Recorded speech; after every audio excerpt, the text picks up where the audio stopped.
Vážení zákazníci, radi by sme vám predstavili novinku v oblasti motorizmu a hlavne bezpečnosti na cestách.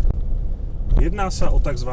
Čiernu skrinku, čo je v podstate kamera umiestnená buď na čelnom skle alebo na zadnom skle vášho vozidla.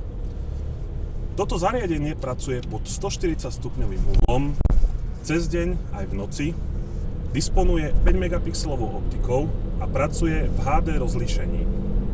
Záznam jazdy sa ukladá na 32 GB SD kartu, ktorá však nie je súčasťou balenia. Kamera sa automaticky zapína pri naštartovaní vozidla a snímanie končí pri vypnutí motora.